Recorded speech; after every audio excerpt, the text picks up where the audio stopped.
Балалар, әдебиеттік оқу сабағына қош келдіңіздер. Тақырыбы табиғат сипаты. Сабақтың мақсаты сөйлеу барысында иллюстрациялар, көрнекіліктер, фотосуреттер қолдану. Таныстырылым, бейнежазба жасау.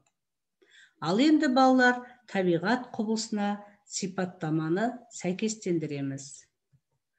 Шатыр-шұтыр найзағай, ақтүтек боран, гуілдеген жел, сақылдаған аяз, ашық аспан, тағы да сөздер болса сәйкестендіреміз. Ал енді Қастек Баянбайдың өмірбаянына тоқталып өтейік. Қастек Баянбай 1936 жылы 15 қарашада Алматы облысының Алакөл ауданындағы Талдыбұлақ деген жерде дүниеге келген. Қазақ мемлекеттік университетінде білім алған. Ақын өлеңдерінде балалар өміріндегі оқиғаларды қызық та түсінікті тілмен баяндайды. Араша, Ақшағала, Құс сүті, балаларға базарлық деген тағы да басқа кітаптары бар. Ондай болса балалар, Қастек Баянбайдың «Не жауып тұр» атты өлеңін түсініп оқимыз. Қоюланып қара бұлт, төкті көктем жаңбыры, шыға алмай далаға, отыр елдің барлығы.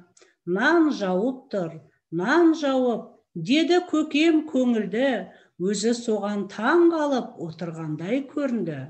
Сүт жауып тұр, сүт жауып, деді апам қуанып, тегін аққа жұрт қарық, болатындай бір ауық. Нұр жауып тұр, нұр жауып, деді әпкем жымиып, қолда ұршығы зыр қағып, отырған жіп иіріп. Осы сәтте өз сөзін көкем қайта жалғады, шаш етектен өссе егін, сол ғой нанның жауғаны. Апам сондай емес пе, ойлайтыны мал қамы, сиыр тояр көк өссе, сол ғой сүттің жауғаны. Шешіп ойын жұмбақша, әпкем тағы сайрады, қырды қызыл гүл жапса, сол ғой нұрдың жауғаны. Сөзді бөлмей тыңдадық, шуламадық, күлмедік, сыртта жаңбыр тұр жауып, елге нан сүт нұр болып. Осы жердегі отбасы мүшелері жаңбырдан қандай жақсылық күтіп тұр? Соған жауап береміз. Ал енді балалар, осы өлеңде кездесетін жаңа сөздермен танысып, сөздік жұмысын жүргіземіз. Бір ауық, яғни бір мезгіл деген мағынаны білдіреді. Шаш етектен, мол, орасан, көп деген мағынаны білдіреді. Аққа қарық болу, сүт өнімдерінің мол болуы. Осы тапсырма бойынша тапсырмаларға жауап береміз.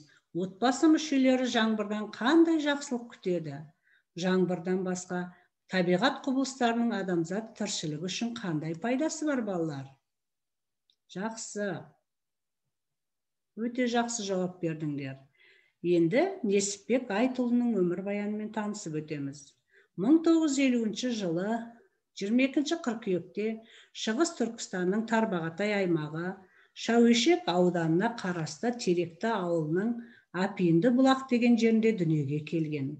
1962 жылы ата-анасымен атамекенге оралып, орта мектепті бұрынғы Семей облысы Шұбартау ауданы Баршатас ауылында тәмамдаған.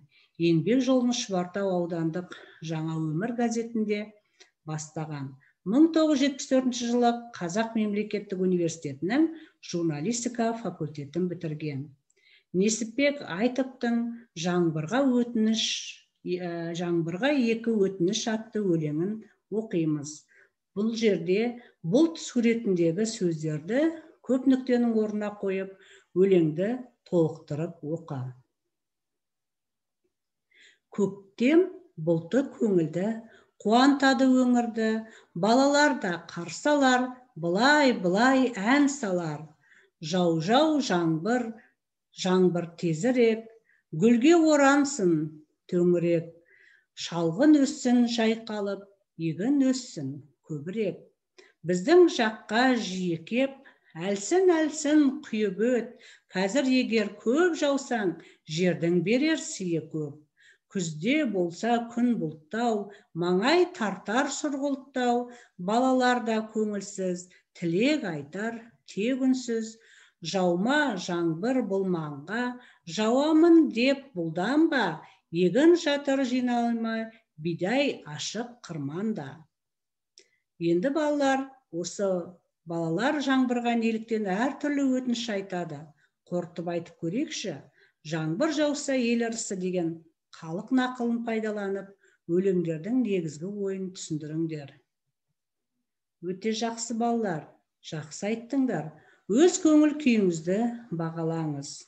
Үй тапсырмасы: өлеңдердің ұнаған шумағын жаттап аламыз, авторлардың өмірбаянын есіңде сақта.